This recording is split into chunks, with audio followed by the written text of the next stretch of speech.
I'm really excited to get into this convo because it's like apex leadership, and obviously I've looked into apex predators before, Yeah. so it's fucking sick. So I was like, Yeah. I'm like, this is so good. This is so good. Appreciate having me. How long ago did we meet? Was it 3 days ago? 4 days ago? Yeah, something like that. It's wild when these things happen, and now we're going to sit in front of each other and have a conversation. And you know, obviously you've known a couple of our previous podcast guests, Sim, and obviously you also know, as well as that, Ryan. And I was putting two and two together. You're not related to a Michael Singh by any chance? Yeah, he's my brother. Yeah, I know Michael. So How do you know Michael? We've journeyed together many times in the plant medicine realm. Wow. And yeah, a lot of love and respect for Michael. So that's so random. just putting all the dots together. I was like, I wonder. Yeah, there you go. Yeah. Well, man, thanks for being on. And when we had a conversation prior to coming here, the topic of conversation that you had in mind to talk about is something that I find fascinating. And so the question I ask every guest first up is, if you were summoned to do a TED Talk and your captive audience was men, what is it that you'd feel inspired and you'd feel equipped to talk about based off your previous experience? And you said apex leadership. Yeah. And I'm like, fuck yeah. Yeah. Let's talk about that. So what is leadership? And then how would you define apex leadership? Because I understand what apex predators are. Yeah. But I don't understand the differing views behind that. Yeah, beautiful. So leadership, I believe it's important to really define that in a way that is inclusive for everybody to incorporate into their own lives, because there are obviously people out there who are having a large level of influence with their leadership, but everybody has the opportunity to bring more leadership into their own lives so that they can take the helm of their own ship and be able to really live the life that they want to live. So I believe leadership is all about taking responsibility. And the biggest part of that to me is really just choosing that I'm here in control. I'm living my life, and the things that I stand for are important enough for me to really choose for myself and then share as widely as possible. So leadership is a really important topic for anyone to get around, regardless of the position they're playing in, let's say, their job or their business or anything like that. And we can dive into that in a lot more detail. But to bring in the apex predator side of things, I had the beautiful opportunity to connect with some of the apex predators of Australia and South America and Asia in my travels as well, being the dingo, jaguar, tiger, and some other animals as well. And the things that I learned about them in my studies and in meeting these animals is that their role is not to be the dominant animal, or not to be even like, let's say, the alpha of the ecosystem. It's actually to keep the whole system in balance. And so this concept of balance is something that is underestimated in leadership and undervalued sometimes in our own lives as well, in a world that really prioritizes largeness and growth and pace and all of these other things. So really have been exploring my own purpose in life, and I've come to the conclusion that the number one factor that I see in the world for making the world a better place is leadership, and the leverage that leaders have to influence the world to being a place of harmony and connection and all of the values that we're choosing is what's going to actually shift the needle for our planet. So this is why I'm so passionate about leadership. And I think the greatest leaders we can learn from are the ones that evolution has chosen to lead their ecosystems. That's really interesting in terms of, you know, actually spending time with these animals in our ecosystem. I guess, you know, my understanding of apex predators, let's say, is the top of the food chain. They are the predators that have no other predators. And so then when you go and study them, how is it that you can be in their environment and be safe and learn from them? Like, what was your experience with those different predators, and what did you take away from that experience? Yeah, definitely. It's something I want to learn more about, because I have a real dream to be able to take people in and have these close encounters with the apex predators, to really feel their energy and understand them to a deeper level. And the main experience I've had has been in a controlled environment. So I got to meet dingoes close up and go into an enclosure with them. Now, these are captive bred dingoes, but still purebred animals that have all the DNA and all the instincts of the apex predators. And the number one thing that stuck out to me when I first got to meet them is their presence. So I walked into the enclosure and they came up to me and just sized me up a little bit and just wanted to check, am I a threat to them? And when I could calm my energy down so that they felt like it was going to be a safe encounter for everybody, they came up to me and gave me a big lick on the face. And this is not something we associate with, a predator, for example, but it's actually common behavior for dingoes, especially, to really just find the way to bring their ecosystem into harmony. And so if there's someone coming into their ecosystem, first question is this person going to be in harmony with everything else that's here? And when they can tell that I was, then they just chilled out and let me do my thing. And so the energy of gentle strength was a really beautiful lesson around leadership, because it was clear that they didn't need to prove anything. They were simply there to just be that pillar of strength that was needed. But what was needed in that moment was calmness. And again, a great lesson for us in leadership spaces, when a lot of the time we can do our best leadership by leading with our energy and providing our people and our teams with a safe space to be themselves. So when you say lead with your energy, so if you're someone listening to this and you're like, that's a little bit too far left for me, Yeah. I don't understand what that even means. Yeah. How could you describe it in a way in which someone is intuitively able to understand that? Yeah, great question. So have you had the experience where you've been in a room and maybe you're feeling a little bit nervous, and perhaps everybody in the room is feeling the same way? It might be that there's something about to happen, or it's a social dynamic where people don't know each other so well and it's all a little bit awkward. And then someone walks into the room and they just feel confident in themselves, and their presence relaxes everybody else in the room. Have you had that experience? Yeah. That's leading with energy. This person comes in, brings their energy into the space, and it passes on to everybody else around them. And so sometimes it can be as simple as being the one person who's willing to just stop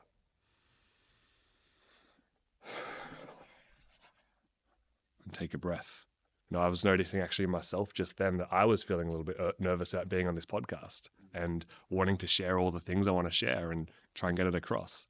And so the best thing I could do for myself, but then also no doubt for this conversation, was to just slow it down. And to me, that's some self-leadership I chose to exercise right then as well. And so then I guess the easiest way that I can translate your experience with the dingoes into sort of like today's societies, one big thing is friendship groups. So you generally have in your friendship dynamics, let's say you're a group of friends from school or from work or whatever, you generally have someone in there that sort of vets who's coming in to the group, right? Group dynamic might be a new person at work, might be the guy from the gym or whatever. And so that vetting process, that process of understanding, is this person going to corrupt the dynamic of the group or enhance the dynamic of the group, is a really interesting one, because it's sort of, it still is leadership, having that understanding behind it. And dingoes have very strong pack dynamics, same as wolves as well, where if there's behavior outside of the principles that they operate by, the alphas will cut that out straight away, to the point of killing the dingoes that aren't in harmony with the rest of the group. And it's actually interesting because we've actually had a policy in Australia of removing dingoes from the ecosystem. The ones that are left have their pack dynamics all thrown out, where they don't have a sense of the hierarchy they need. And so some of the behavior we see where, like, let's say on Fraser Island, there's been challenges with humans and dingoes interacting. Some of that behavior is because they don't have the established pack dynamics to keep them in check, and also for the younger dingoes to learn from the more mature dingoes that understand what it means to operate in harmony with the ecosystem. You said earlier you've travelled to Sudan as well? South America. Oh, South America. And Asia. Sorry, South America and Asia. The reason why I said it, I thought Sudan because there's a tribe in Sudan. I don't know if you heard it called the Nuba tribe. I haven't, no. Okay, so this is very interesting. So I was listening to a professional speaker talk, and he spoke about his experience when doing acting, and his coach, I think he's called Jean. What was his name? I'll remember his name in a second. I think it's like Jean-Claude Rodriguez or something like that. He's an acting coach in the US, but he also was a movement coach. And he went and studied the Nuba tribe in Central South Sudan, and they were renowned for walking amongst lions and not being eaten. Right. And this is like, I was like, what the fuck? How does this happen? And they said that they had to learn how to walk like predators. You had to demand presence, and then those predators wouldn't take you on because all of a sudden you were the apex.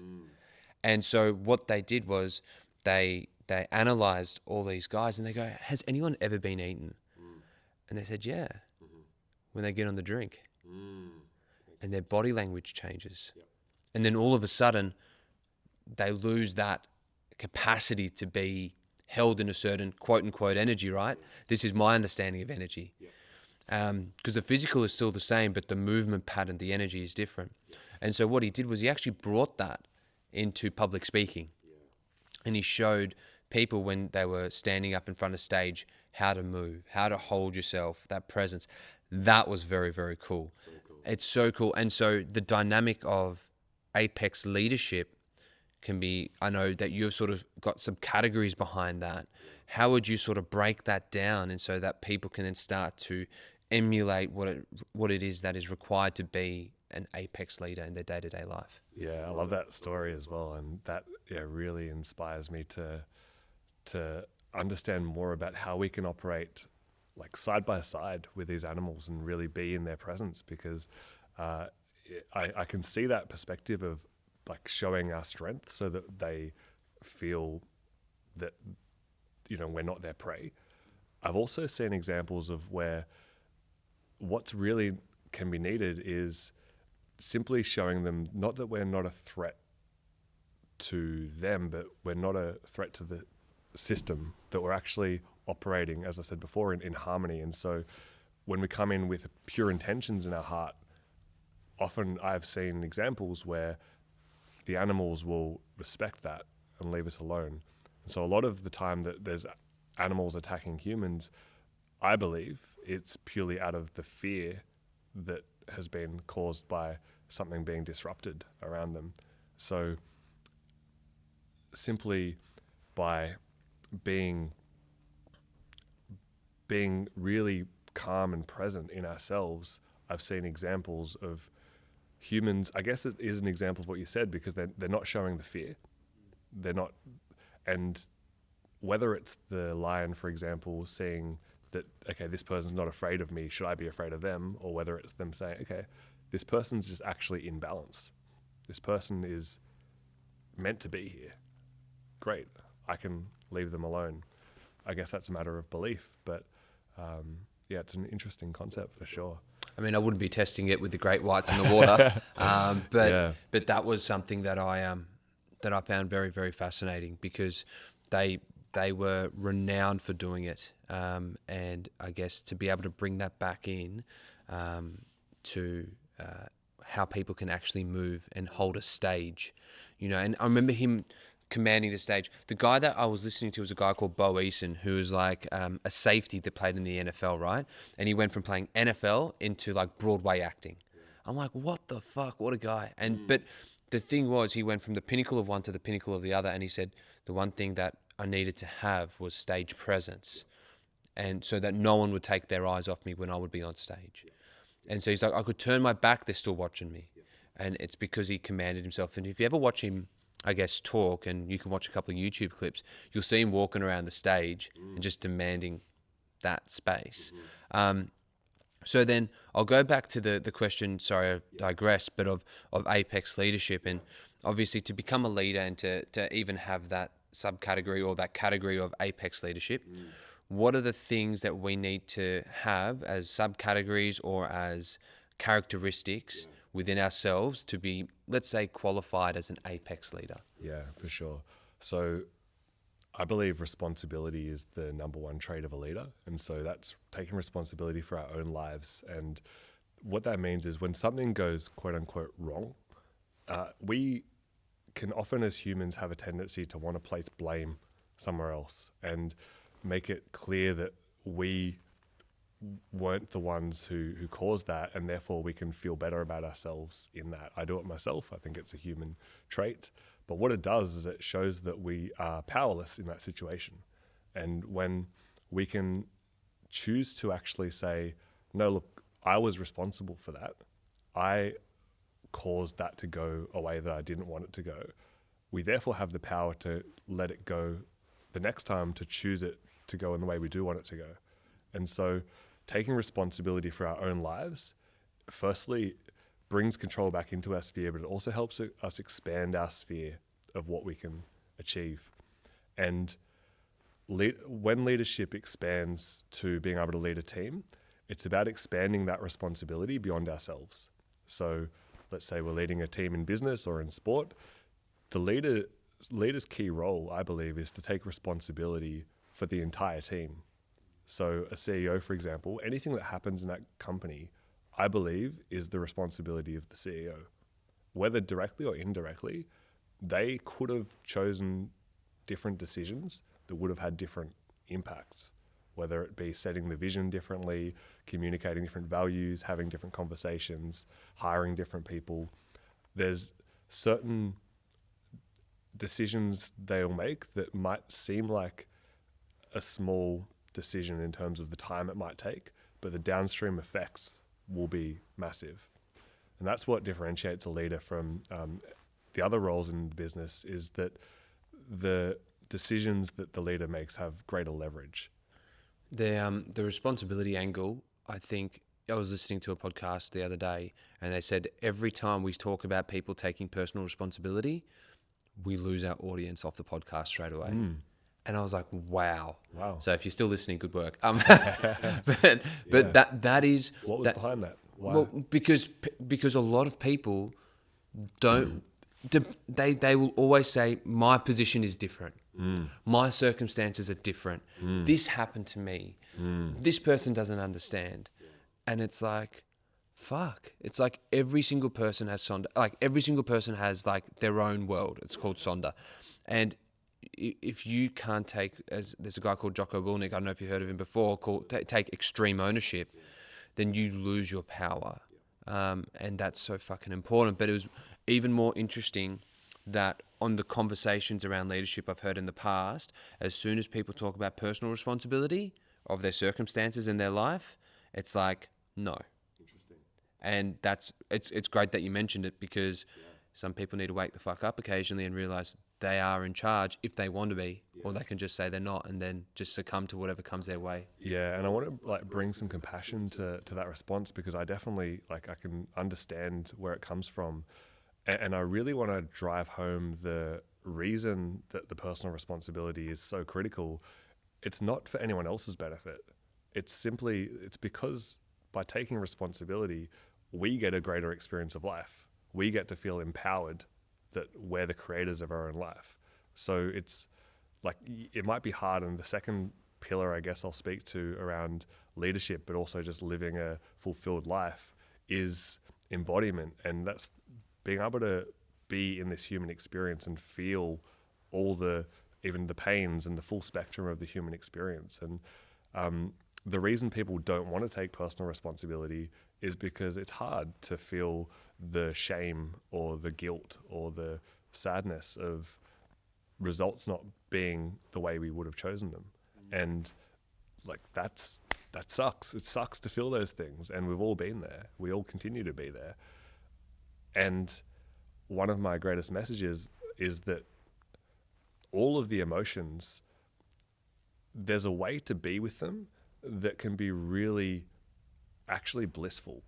So we met at an event where I was talking about emotional mastery. And there's a great quote by Joseph Campbell that says that bliss is any emotion fully felt. And one story I can share is that I remember when I was in a relationship and I was like super convinced that it was the one, and I was so excited about it. And then out of nowhere, she broke up with me. And I'd been on this journey of like really learning how to feel all my emotions and be with them. And it broke me in half. So I just was feeling all this grief and all this like inferiority and just different self-worth issues coming up. And I chose to really be with it. I chose to give myself the space to just cry and cry and cry and let it pour out of me, and actually try and feel it as well. And it was interesting because the more I felt it, it felt fucking amazing. It was like this waterfall of just cleansing coming through me. And the other side of it was that as I chose to fully feel my grief, it moved through so quickly that like within a few days, I was like laughing hysterically and just having the best time because my emotions were fully online. So by choosing one of the emotions to feel fully, all the other emotions were online as well. So this is a practice in terms of feeling our emotions, but I believe that the fear of the emotions themselves is worse than the actual emotions. Yeah. I totally get that. It's like that whole idea that, blokes suppress a lot more. Yeah. And it is one of those ones where it's like the harder you push down, the quicker the rebound will be, or the harder the rebound will be. Yeah. And that's what sort of gets a lot of blokes, is that they actually never get the opportunity to feel. And they never get the opportunity to feel. They can never understand or work through their emotions. But it's hard to listen to that, because a lot of what we've been taught growing up is that like, all right, well, bad luck to her, let's go. Like, she missed out, fuck it. Yeah. But there's a lot that can be done where if you genuinely feel heartbroken, sad, cut in half, and I've been there, man, that if the emotion comes up and whatever it is for you, to fully experience it, you're able to process things a lot better. So I guess in the dynamic of... Can I actually just share one thing, which as a perspective shift for guys with emotions, is I feel like it can be easy for guys to want to charge into battle, right? Like let's say there's a cliff to jump off, for example, into the water, and it's like, who's going to be the man that's going to stand up and like just jump off first? Like that's something that men can get around in terms of the idea of like showing courage and everything. I think it's the same with feeling emotions, because if I don't feel my emotions, they're not going anywhere. They're still going to be there. It's just they're going to be suppressed in the body actually until I'm able to feel them. So I can choose to hold on to that emotion for years, decades, and have this low level that feels like manageable just because that's like my capacity and that's fine. Or I can choose to face it head on and just get it done and then feel it and be on the other side of it very quickly.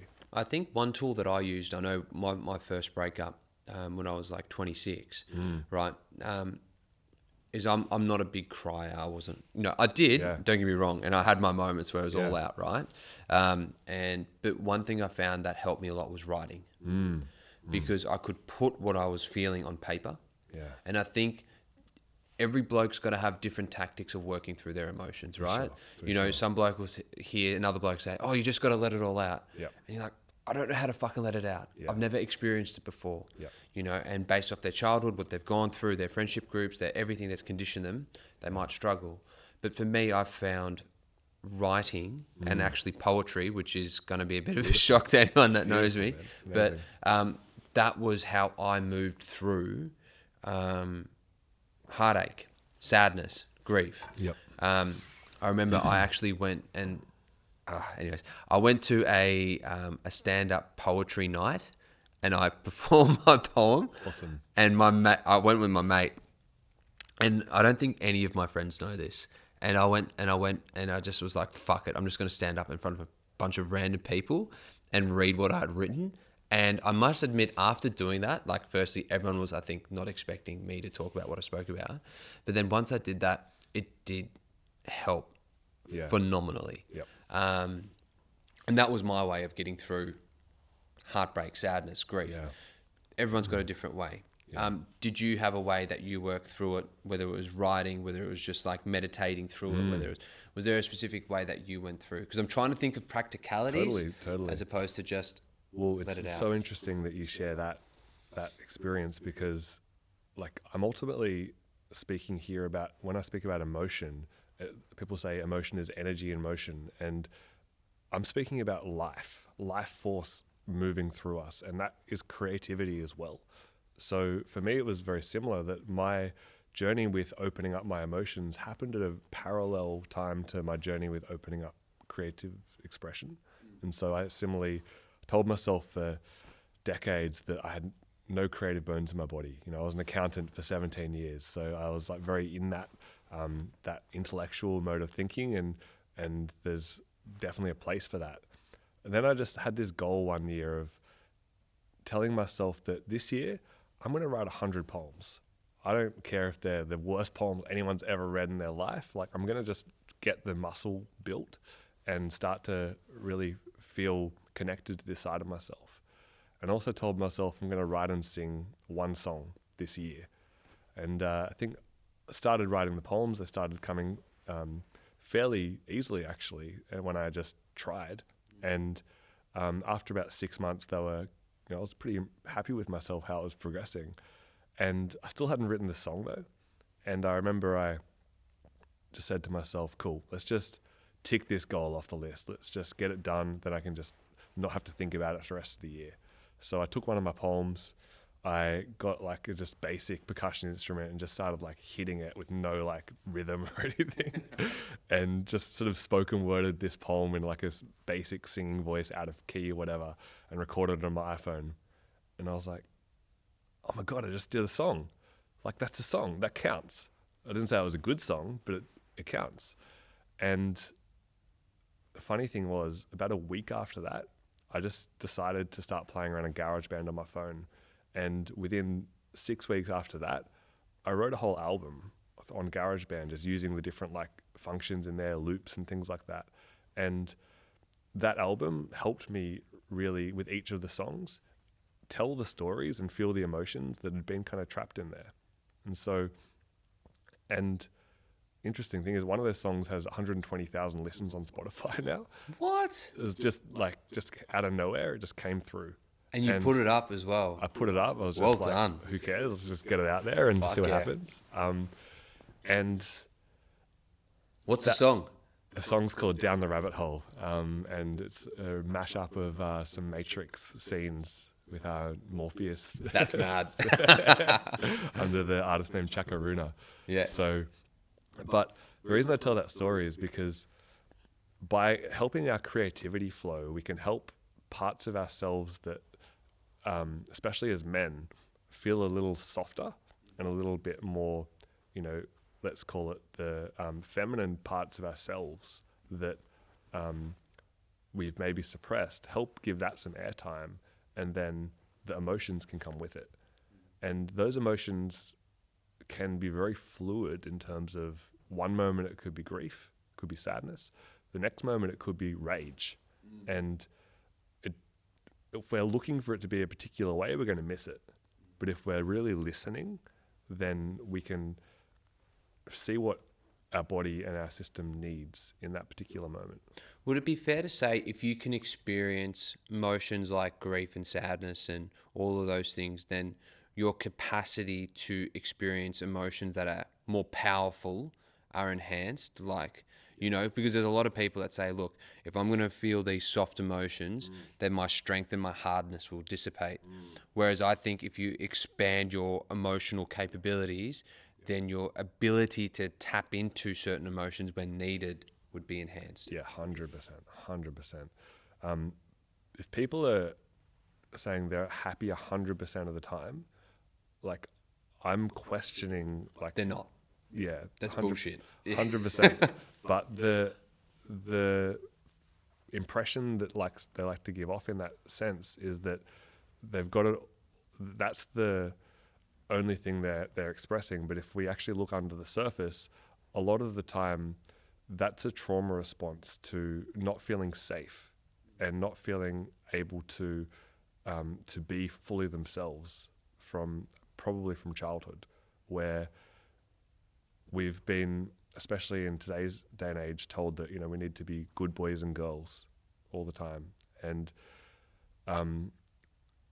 I personally just think the words good and bad are actually quite harmful in this context, because we're just human. Like, all of whatever's coming up for us has been given to us for a reason.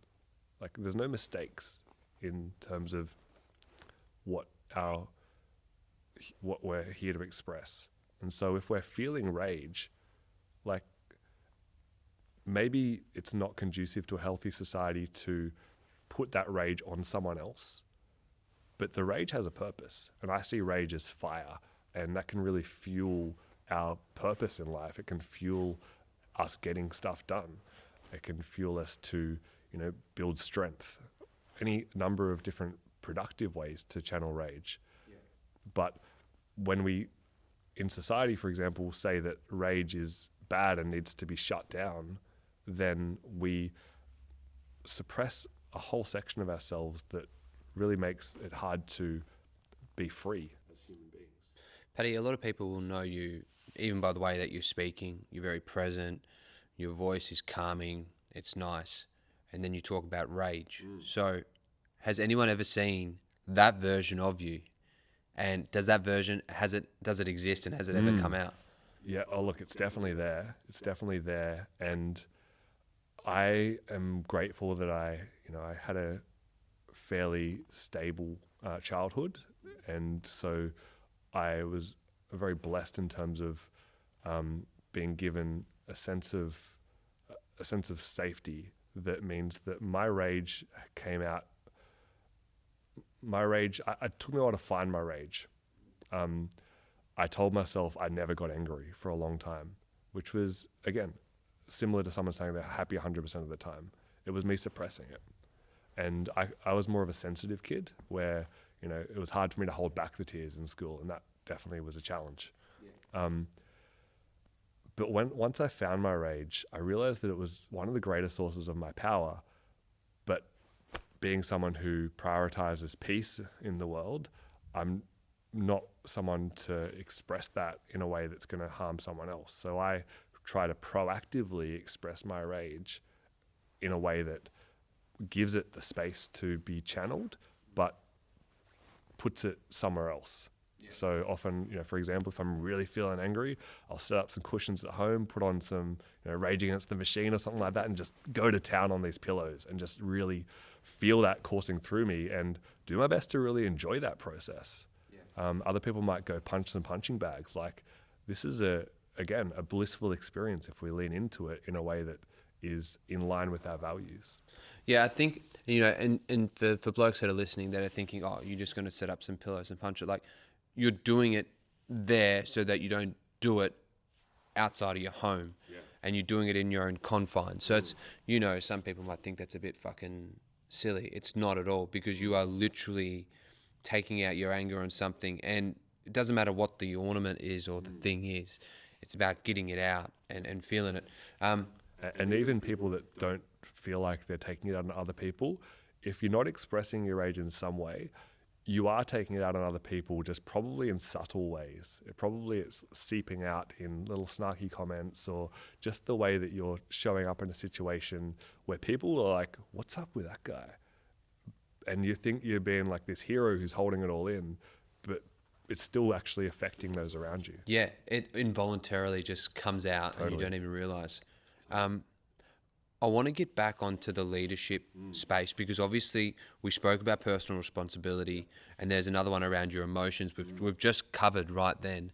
I know that when we spoke earlier, you gave me 3, and the final one was character, right? So in terms of apex leadership, we've spoken about radical responsibility. We've talked about emotions. How does character fit into leadership, and why does that matter? Because from what I understand, you can be a good leader or a bad leader in the eyes of society, but you're still a leader. So how does character fall into that? Because if people are following you, as far as I'm concerned, you're a leader. Yep, 100%. So look, everyone's going to have their own version of character and what that means to them. For me, character is about integrity, which is about what I say is in line with my actions. My words are in line with my actions, which ideally are in line with my thoughts as well. So all of me is in alignment. And so with that sense of integrity, integration, people can trust who I am and what I'm going to do. So there's no sense of, oh, that action feels inauthentic, or that action is just for a show, and the next thing he does is going to be different to that, if that makes sense. So this is a process, it's a practice that is something I believe is a lifelong practice of continually, being aware and honest with myself about where am I out of alignment with the direction that I'm choosing for myself and for the world. So what are those 3 things? Thoughts, what were the Words others? and actions. Words and actions. That makes a lot of sense, because then I guess, and would you just say that thoughts, words and actions sort of combine sort of intention and doing? Yep. So like you're actually doing what you intend to do. Yeah. And so this can be in little things as well. This can be in how I speak to myself. When I say I'm going to get up in the morning and go for a run, if I don't do it, then I've just subtly undermined my own integrity, because now I'm someone who tells myself one thing and does something else, I have a thing I'm doing at the moment. Yeah. So I remember last year I was training like a madman. I was really getting up early in the morning, 5 a.m., 5:30, hitting the gym, smashing it, right? This year's been a little bit different, a lot of moving, a lot of different pieces sort of in the puzzle here. But there was a thing that I listened to where if you press the snooze on your phone, it would set you back in terms of your restful, your capacity to be awake early in the start of the day. So it affects your cortisol levels, you wouldn't be as awake, it'd take you a lot longer to wake up. So, and I hate cold water. I can do it, but I hate it. So I made a rule for myself. And I said, if I'm not up out of bed within 5 minutes of my alarm going, I must have a full body cold shower. Right? And so this did 2 things for me. One, it wasn't like I had to do the cold shower every morning, but there was a penalty if I didn't get my ass up. And if I got my ass up, it was like, well done, because it's going to be beneficial for you. But there's been a couple of times in Melbourne winter where I've like dozed back to sleep and I look at it and it's like 6 minutes past. And at that very moment, you have to make the decision on whether you're going to stay true to your word. And, it's amazing what it does for you when you do. Stay true to your word every single time. And, so today, even for instance, before coming on the podcast, I got up out of bed, but I was like, you know what? I'm just going to put my head under the cold water anyways, because I can. And you're just building strength all the time. And you may not have, had to have done it, but you can do it. And I think that's pretty cool. And a lot of people don't necessarily hold themselves accountable to their word. Yeah. And this is also not about like being a hard taskmaster on ourselves as well. So sometimes it can be about actually just setting realistic expectations for ourselves too. So, and I've definitely danced with this where I've overcommitted and then I've realized, okay, that's definitely not sustainable. How can I make this something that I can be true to my word to myself with? Because then I can start to trust myself deeper, and then others will trust me because I'm just being trustworthy. Yeah, there's a balance, isn't there, between like going, yeah, I can fucking do anything, and then also going, okay, like there needs to be some level of like realism, Yeah. so to speak.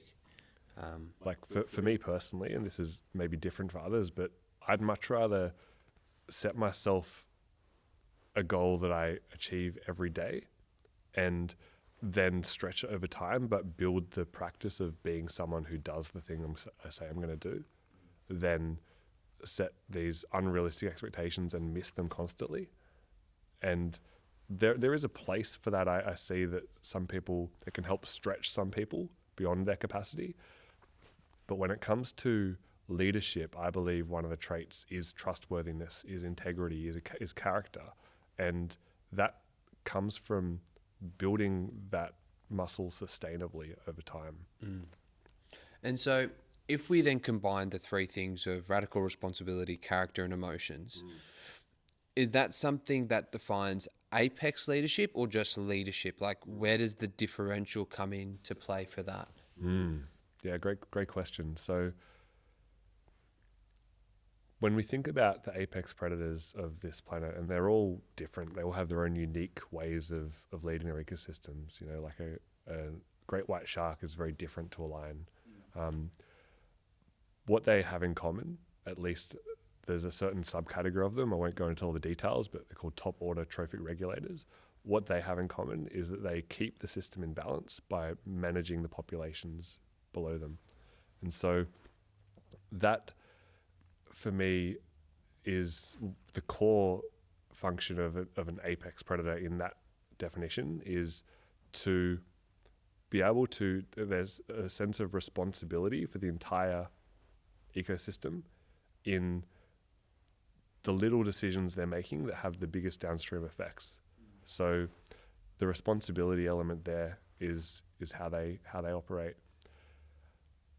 I believe the link to the emotions and that side of things comes through in what I see as a heightened sense of sensitivity in these animals. So a dingo, for example, can hear your heartbeat from 20 to 30 meters away. Wow. And wolves are the same. Like the reason they have this sensitivity is so that they can discern which animals are weak and at risk of spreading disease, which animals need to be removed from the population, amongst other reasons as well. And so they're able to, just through their senses and through their openness to their environment, have more data come in that they can then make their decisions on for the good of all.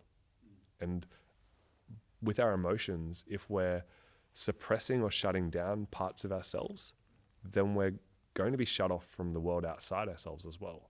So being sensitive and open to the full spectrum of our human experience allows us to be open to what's coming in from outside as well. And the third element of character, so yeah, it's actually another way I define that as well is, and this might feel like a jump, but let's explore it, is enlightenment. And I believe enlightenment is available for every single human, every single moment. It's not a state to be achieved that's like permanent. It's a present moment experience that we can achieve as well. And so being able to be in the moment, and therefore, like, whilst yes, we can have this sense of like, I want to achieve all these things, I've got this vision for the world, all of this stuff, being able to like have the humility to realize that there's a plan far greater than the one going on in our heads. So surrendering to the fact that we're one small part of a much larger system, enables us to just let our role feed that larger role. So the way I'll link that back to the apex predators is that my sense is that there's no superiority complex in the way they lead. Dingoes understand that every other animal has an important role in the ecosystem. If there's an animal that is underpopulated and is at risk of going extinct because of other animals predating it, they'll actually go out and protect that species. And they've been proven to do this. Other animals, they'll reduce their numbers, but they'll only bring them down to the level that is the right number for the system. And so the link here, I guess I'm making, is that as a leader, if we can take the superiority out of our role and really empower all of those around us to play their role as well, then that's going to help us. That's going to help us play the role that we're here to play as well. It's hard to articulate because, you know, when you're in leadership and you have ultimate responsibility of everyone, it's hard not to have foresight and think ahead. But then also to have the capacity to be present. You know, they're two very hard things to do simultaneously. And so the element of leadership, or apex leadership by the sounds of it, is it's the capacity to be able to, you know, have the foresight when you need to and be present when you're required, so that you're, whether it's enlightened or whether it is the ultimate leader, however you want to explain it, but it's about having all those three qualities or traits based off what you think and say. So that's, I like that, because you need to have it. It's like, imagine speaking to your staff member, but not really speaking to them because your head's off with the fairies with something else. Yeah. You know, and like, let's say, let's use the example of the predators again. Like, a dingo is not thinking about the future effects of their actions. It's just one of the principles. The way they operate is just automatically going to create the long-term effects that are sustainable for everyone involved. That's just the way they've evolved. So when it comes to being a leader who's making long-term decisions, it can be easy to try and overanalyze the effects of everything. But we're thinking about, like, you know, generations. We're thinking about effects over decades or across, let's say, hundreds or thousands of people. There's so many competing factors that are all going to be so intricately intertwined that there's no possible way we're going to be able to understand every single factor that's going to eventuate. So the only thing we can come back to really is our principles, which for me is also related to our values. Yeah. I'm interested to know, how was it that you came across this? Because you said you're an accountant for 17 years, right? I mean, why leadership? Yeah, great question. So, yeah, I'll go right back to, you know, being in school and being this boy who felt very out of place and got bullied a lot in school and didn't really feel like I had my own kind of sense of self. And part of that was being this sensitive kid who, didn't feel very powerful. And so, you know, going into the workforce, I decided, you know, I'm going to try and find a job where I can just hide from the world and I don't need to, like, have to talk to anyone or do anything like that. So I was like, okay, accounting, cool, that sounds interesting. And I found this job at 17, straight out of school, and did uni part-time. And after a year of being in this job, I realized there was actually an element of talking to clients as well. And my boss at the time pulled me aside and said, hey, Pat, like, you're not actually able to talk to our clients and do the job that we need you to, so we're going to have to let you go. And that was such a wake-up call for me that, you know, I couldn't even hide from people as an accountant. So how am I going to, like, be able to function in the world if I don't master this ability of being able to connect with people and growing my confidence? And so I went out there and made it a mission to basically put myself in any social situation, any public speaking opportunity, just really face this fear head on and make confidence a strength. And over the course of 5-10 years, that's something that I did. And as I started to build my sense of confidence, it was interesting how just by improving it 10%, all of a sudden it was streets ahead of everyone else, because everyone has this sense of insecurity or fear around social dynamics, and a lot of people haven't addressed it because the pain hasn't been strong enough. So for me, because the pain was so strong, I decided to go all in on it. And then through building the sense of confidence in myself, it started to magnetize others to want to follow that. So got leadership opportunities in the accounting space, then decided that whilst that was really, in some ways fulfilling, helping businesses to grow their bottom line and profits and everything like that, what I really enjoyed was helping the people be their best selves, both in work and out of work. So I moved into a company where I got an opportunity to lead a team of about 10 people directly, but then 40 people as a director of that company as well. We got to build social infrastructure all around Australia. And through that experience, I really just enjoyed the mechanics of the one percenters, the things like getting the culture right and getting that sense of, as a team, there's certain principles that we're instilling on a daily basis that are magnified throughout the organization. And so, I could try and do like a certain task, like, fix a certain spreadsheet or something like that. And that might be needed in the moment. But if I helped the values of the organization spread throughout the team, but then also our clients, our industry and everything beyond, that's something that's going to have a legacy beyond the present moment. And this concept of that, like the leverage of like they call it the Pareto principle, the 80-20 rule. What's the 20% of actions that's going to get me 80% of my results?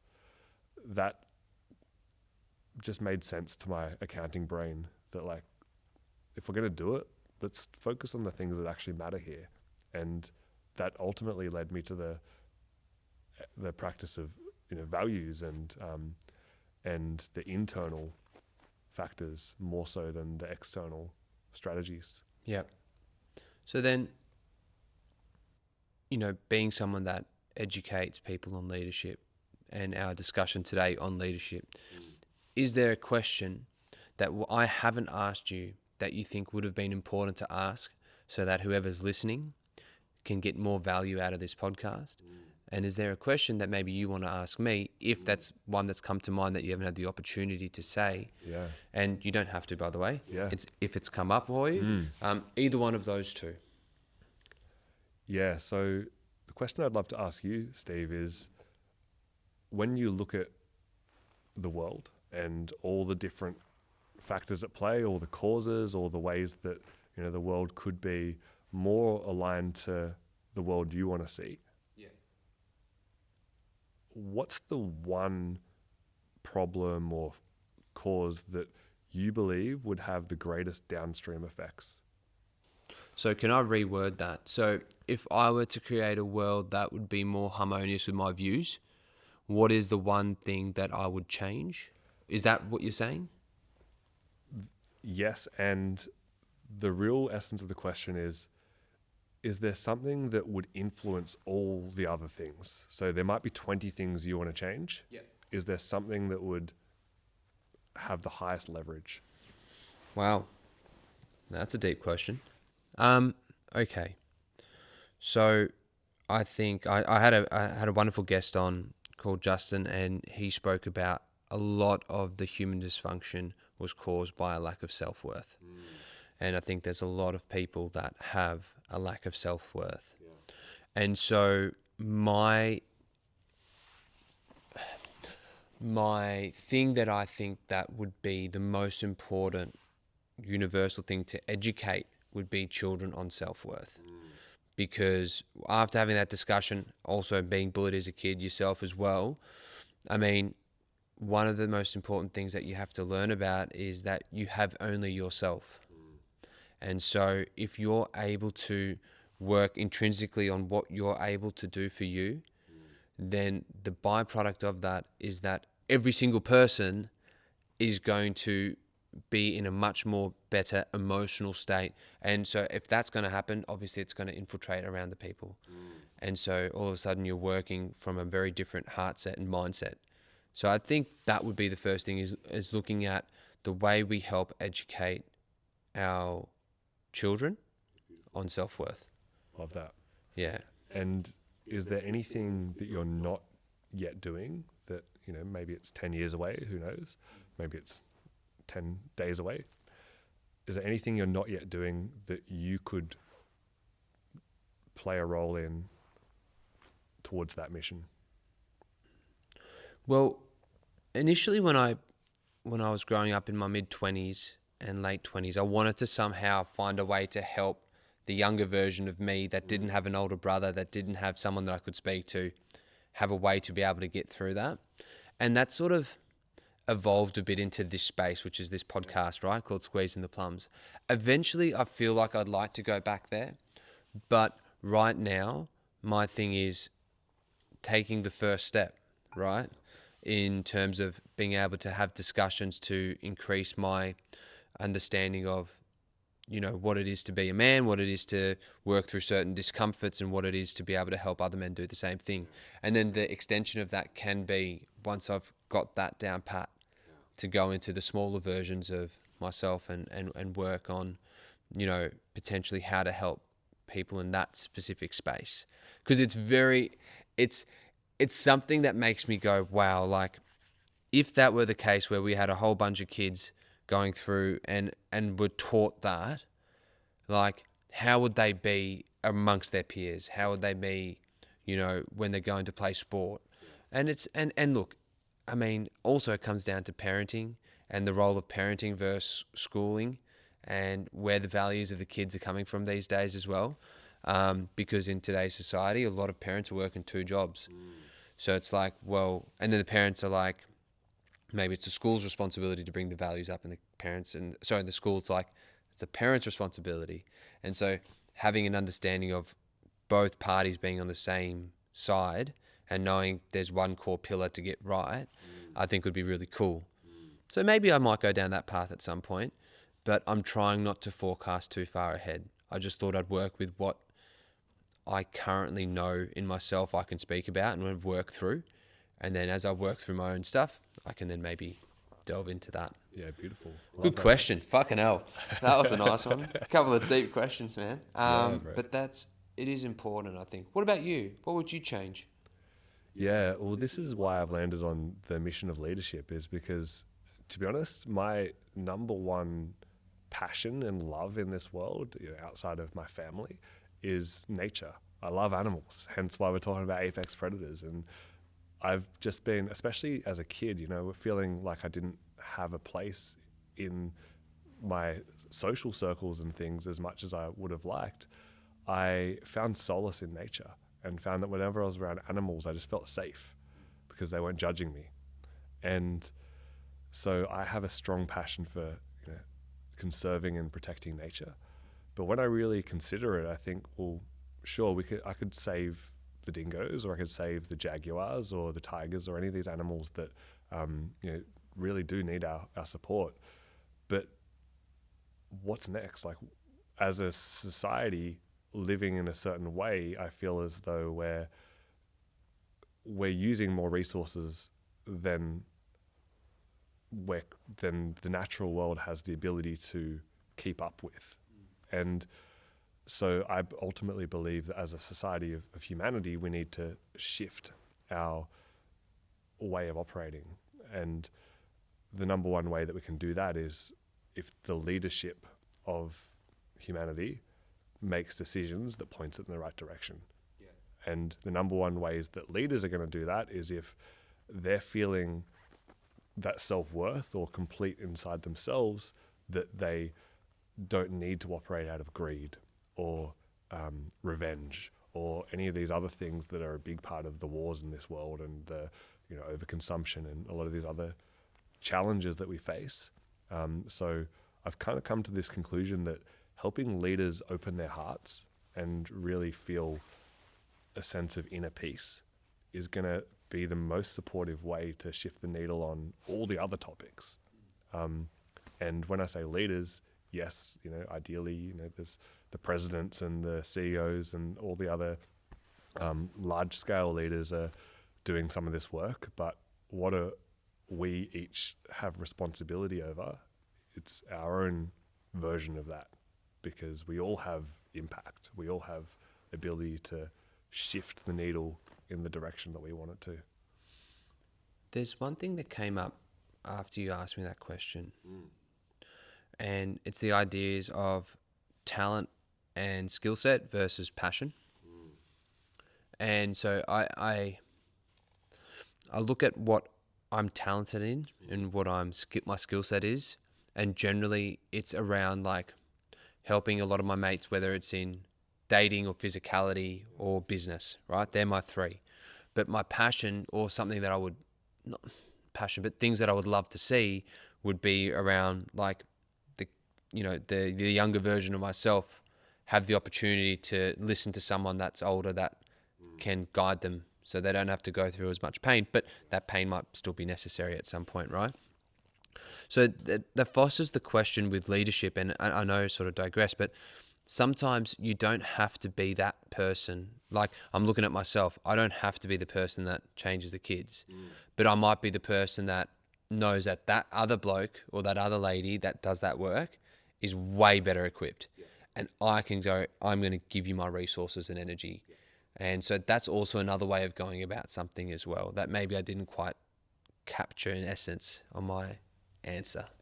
Just sort of come ultimately, you're still feeding that mission, right? That you're passionate about, which is beautiful. So there's just, as you say, many different ways to get to the same result. So to finish off, if you had sort of one last message for people, and it might be just for, men in their households or in their workspace, what is it that they can do right now to start to lean into becoming a leader or an apex leader in their environment? Yeah. Number one thing that we can do, I'll include myself in this as well, is whenever we notice that we're about to blame someone else for anything, just stop and just take a breath. And after a minute, if we still want to blame that person, cool, go for it.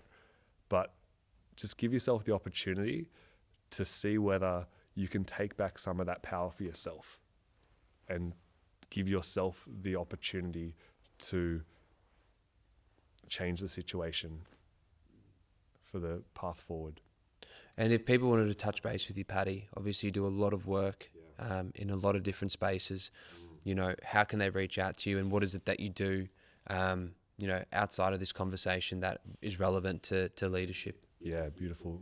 My number one focus at the moment is one-on-one coaching with executives and CEOs. And I really help them master their own internal state so that they can lead their teams to the highest capabilities. And outside of that, I run a monthly event all around emotional mastery, which is where we met, called Energy in Motion. But you can find me on Instagram, find me on LinkedIn, and also head on over to my podcast, Leaders with Heart, which I'm looking forward to having you on sometime soon, brother. Beautiful, bro. Thanks so much for coming on. Likewise, brother. Well done.